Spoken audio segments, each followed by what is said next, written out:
Assalamualaikum warahmatullahi wabarakatuh. Waalaikumsalam warahmatullahi wabarakatuh. Alhamdulillah wa syukurillah. La haula wala quwwata illa billah. Asyhadu an la ilaha illallah wahdahu la syarika lah. Wa asyhadu anna Muhammadan abduhu wa rasuluh. Allahumma shalli ala Muhammad wa ala alihi wa ashabihi ajmain. Amma ba'du. Bapak Ibu jamaah sholat Isya dan tarawih yang Allah, alhamdulillah kita sudah memasuki hari yang ke 13 guys. Sekarang ini ke 14 besok. 14 ya? 13 atau 14? 13. Tarawihnya 13. Puasanya besok ke 13. Bapak Ibu yang dirahmati Allah, alhamdulillah kita ini masih diberikan nikmat dari Allah berupa nikmat iman, nikmat Islam, nikmat kesehatan, dan nikmat kesembuhan. Kenapa perlu kita banyak bersyukur? Karena betapa banyak orang yang mungkin hari ini kepingin tarawih nggak bisa tarawih. Karena apa? Mungkin ada pekerjaan, ada sakit. Begitu banyak kalau kita merasa bersyukur ini tentang kesehatan kita ini bisa bersilaturahim di rumah sakit. Betapa banyak hari ini yang nggak bisa jalankan ceramah, puasa aja nggak boleh. Bapak Ibu yang dirahmati Allah, hari ini saya dapat judul kenapa kita bersandar kepada Allah. Kenapa kita harus bersandar kepada Allah? Kira-kira kenapa kok harus bersandar kepada Allah? Apa kita nggak bercekelan?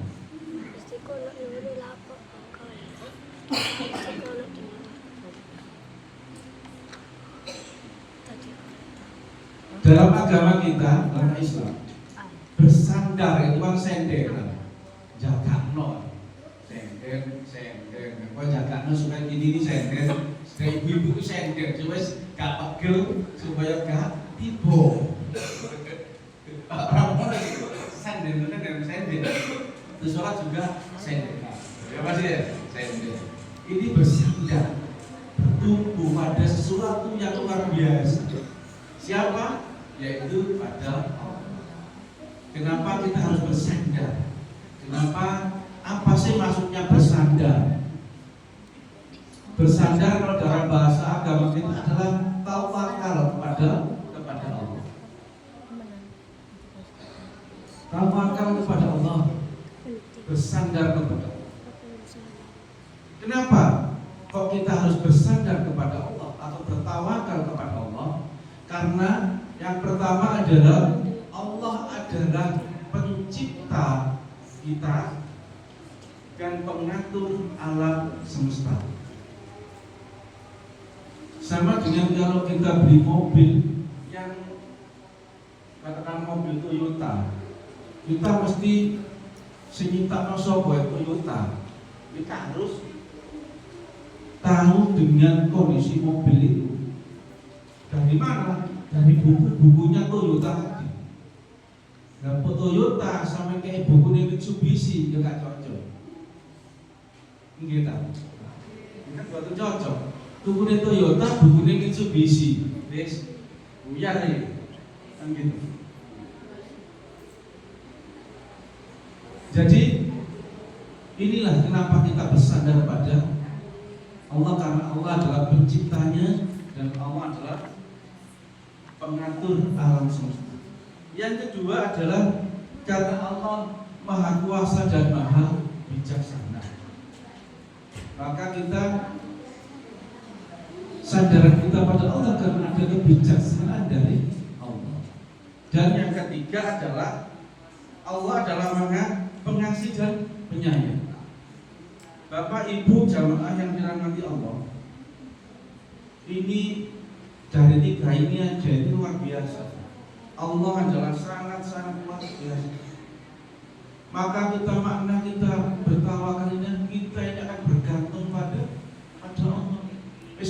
nek kandungan dan menyerahkan diri kepada Allah. Bapak Ibu jamaah yang dirahmati Allah, saya coba ada cerita wae, cerita. Enteng-entengan mama, enteng-entengan mama Bapak Ibu. Cerita bahwa di suatu desa ada seseorang, katakanlah si Fulan. Si Fulan ini mempunyai arloji yang luar biasa dan antik. Arloji ini dipakai terus sama si Fulan ini, karena arloji ini peninggalan dari orang tuanya. Betapa bangganya kan kita ini ditinggali orang tua ini arloji. Apa sesuatu barang berharga oleh orang tua. Bangga gitu. Iki lo katakan bukannya iki lo deh orang tua. Aku dikei orang tua. Tinggalane orang tua. Tak wet-wet nih kan gitu. Ngerti nggak di wet-wet ini? Ngerti. Bahasa Surabaya ya wet. Jadi di apa ya di wet-wet ini? Diaman lo tuh sampai rusak. Rusak lo gak oleh. Rusak itu sampai rusak. Sangat bangga ditujukan ke karena benda ini, arloji ini baik dan antik. Kalau sudah antik, ini mempunyai karena punya harga yang lebih tinggi dari harga sebenarnya. Bukan karena harganya, tapi keantikannya, kelangkaannya yang menjadi harga yang luar biasa. Sering ditunjukkan ke teman-temannya, sehingga teman-temannya banyak yang iri, merasa ya orang anak yang wong peduli dengan anak, sehingga meninggalkan ini supaya apa? Anak-anak berpikir iya tak selalu mendoakan orang tua yang tidak ada. Maka kita ini mungkin yang sudah tidak punya orang tua, mari kita selalu mendoakan orang tua kita. Orang tua kita ini sangat butuh dengan doa kita. Tidak harus sekarang ini nyekal ya, usulnya nyekal. Saya sedikit ada tulisan, nyekal adalah tradisi ya. Saya tulis di satu tulisan, ada tulisan di suatu desa muda beberapa bahwa tradisi. Saya pikir nggak apa-apa, tapi yang penting tradisi nyekal ini atau kuburan ini jangan lek kudu didoiki, niatnya kudu ditoto, niatnya ditata dulu untuk nyekar. Saya awak dhewe harus ditoto niatnya. Niat apa? Adalah niat untuk mendoakan orang tua kita. Minimal yang dalam kuburan lah. Tidak apa, tapi niatnya kita ditata dulu. Kita mendoakan ahli kubur yang situ sambil mendoakan kedua orang tua. Saya sudah tidak ada orang tua dua-duanya. Saya juga belum nyekar, tapi insya Allah selalu mendoakan kedua. Bapak Ibu yang dirahmati Allah, saya lanjutkan cerita. Beberapa hari kemudian terjadi musibah. Kenapa? Pada waktu si Fulan ini, karena di desa itu punya lumbung, ada lumbung padi, ada lumbung jagung. Dia masuk ke lumbung, jamnya jatuh. Wes sampean kan ngerti dhewe, lumbung itu kan ya apa? Ada jeraminya seperti itu. Kalau sudah jam tangan kan yang segitu, masuk ke dalam jerami atau padi yang sudah ditoto seperti itu, apa gak diwong-rewong berapa? Karena ini adalah peninggalan orang tua, maka si Fulan ini akan mencari dengan segenap tenaga dan hati ini. Wis ya Allah cari itu sampai jangan turun ngomong kanan kiri, luar dalam, sampai meminta tolong tetangganya.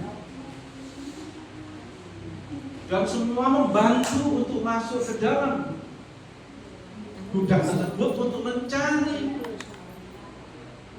jam tangannya tadi. Sampai lama pagi sampai sore tidak ketemu. Wis bingung Pak si Fulan ini. Si Fulan ini bingung. Kenapa benda ini ada tinggalan orang tua yang dieman-eman, diawet-awet, kok tiba-tiba hilang, jatuh di tumpuan jerami. Sudah bingung. Nah ini hati-hati kalau kita tidak bersandar pada Allah, nanti akan inilah gara-gara. Ini udah karena ada suatu musibah, maka perlu bertawakal pada Allah. Ya kita pasrahkan kepada Allah. Ya nggak mungkin berupaya. Halo.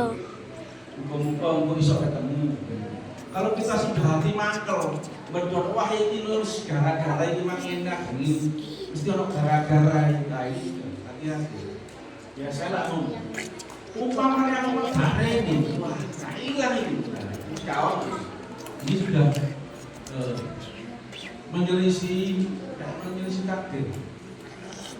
Bapak Ibu yang dirahmati Allah, sampai sore Arloji ini sudah ditoleki, dicari, nggak ketemu.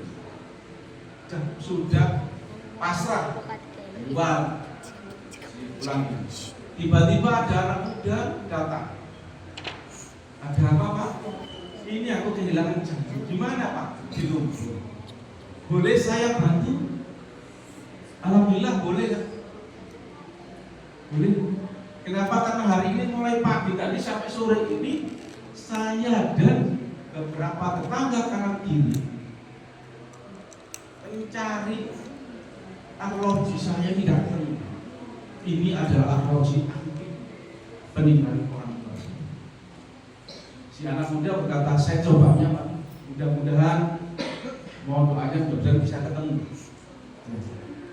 Akhirnya pemuda tadi masuk ke dalam lumbung tadi. Bapak Ibu yang dirahmati Allah, kira-kira ya Allah, ini ijenan, si mau pakai, ini mau ijenan, ketemu tangga. Bingung. Tidak berapa lama si pemuda tadi keluar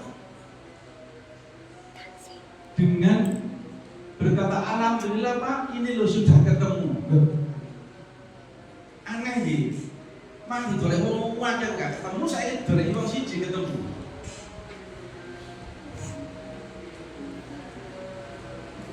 Caranya mencari, akhirnya orang tua si Fulan tadi bertanya, ya nopo, nah bagaimana anakku kok bisa sampai ketemu?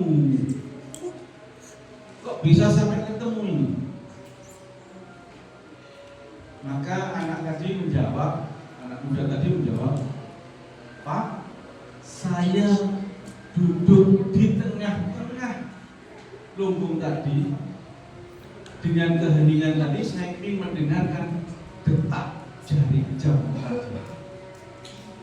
Kalau jam yang lama detaknya mesti banter gitu. Ya kalau jam sekarang, jam yang digital itu tidak ada detaknya.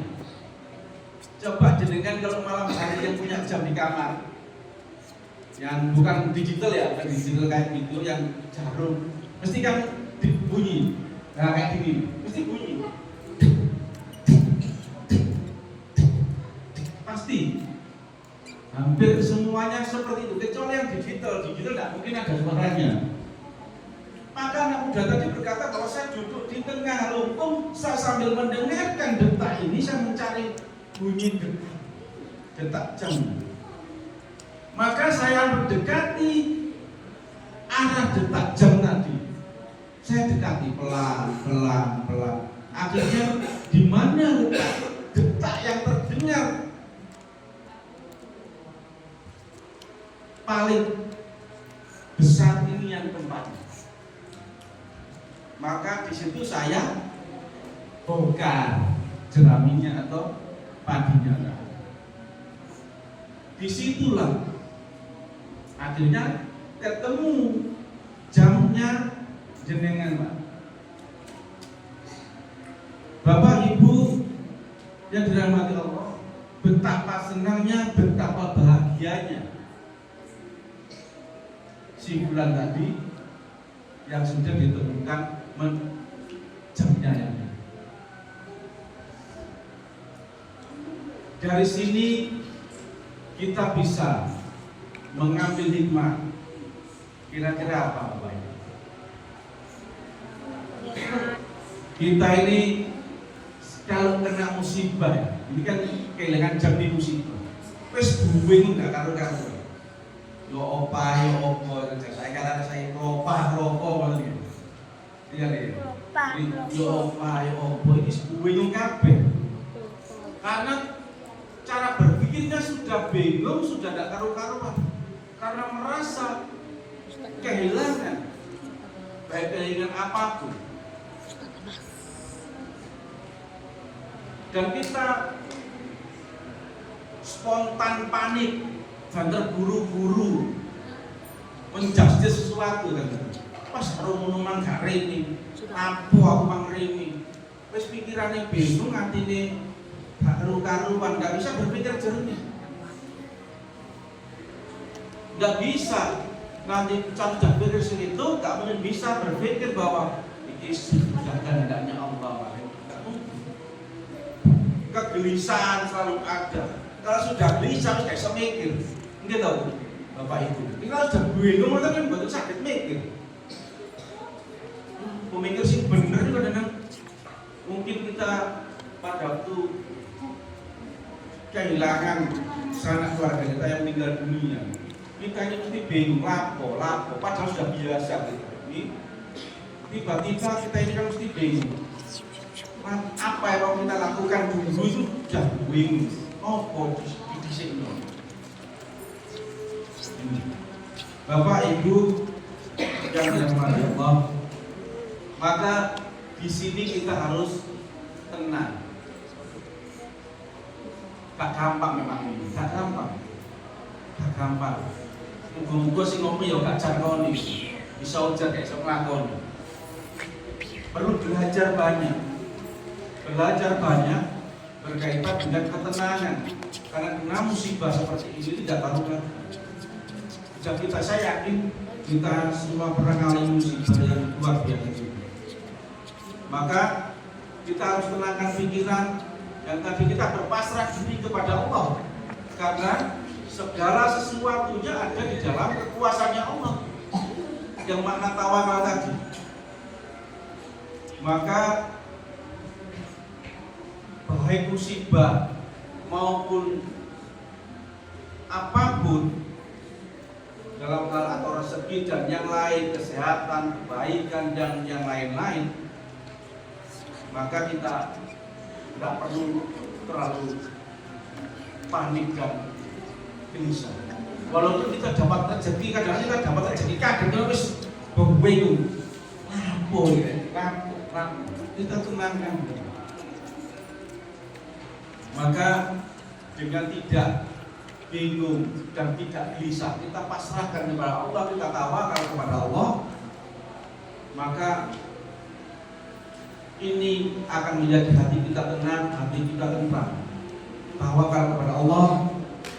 Mungkin bisa dibaca surat At-Tolak ayat 2 sampai ayat 3. Di ayat 2 yang terakhir ada wa may yattaqillah yaj'al lahu makhraja. Siapa yang bertakwa kepada Allah, niscaya dia akan memberikan jalan keluar bagi kita. Maka mari kita sudah bertawakal kepada Allah dimanapun kita berada. Dan ada 3 kata, saya pikir 3 kata yang luar biasa yang mungkin bisa kita ucapkan adalah, mau tahu dengan untuk menyikapi ini Bapak Ibu, ada 3 kata yang luar biasa adalah aku punya Allah. Jadi wis kelangan iki wis gak apa aku sing punya Allah. Tapi yo angel iki iso ngomong. Saya ini pernah kehilangan sepeda motor, pernah. Ya pokoknya seperti itu juga pernah. Ditipu yang namanya bisnis ya, sampai puluhan juta ya pernah. Itu semua ngomong bisa. Ya wis. Ya bismillahirrahmanirrahim, muga-muga selancar gitu kan. Hati memang ya apa seperti itu. Mau beli sepeda motor, kepilih sepeda motor rapi ya, elek-elek mogok, api kok kudu hati-hati. Apalagi sekarang Bapak Ibu, mohon maaf, terutama saya sampaikan pada waktu buka puasa, jangan kedah terus harus berhati-hati pada waktu berbuka puasa. Kenapa? Cenderung orang berbuka puasa satu ke masjid atau musola, yang kedua di dalam rumah, dan sering sepeda motor lali kok jobo. Jadi saya ingatkan juga ke warga, karena dengan kondisi ini hampir setiap hari kalau kita mendengarkan radio Suara Surabaya banyak kehilangan sepeda motor. Sepeda motor ini mulai, apalagi mendekati hari raya ini. Lu cari ini siapa yang dikerangkai? Waduh, ini setan apa ya? Setan. Bapak Ibu yang dirahmati Allah, saya kira itu aja yang bisa saya sampaikan. Coba kita pakai 3 kata yang luar biasa. Mudah-mudahan aku punya Allah ini jadi kalimat mujizat kita, ajaib kita. Semoga kita selalu bisa bertawakal dan berserah diri kepada Allah. Nasrullah wa wabarakatuh. Assalamualaikum warahmatullahi wabarakatuh.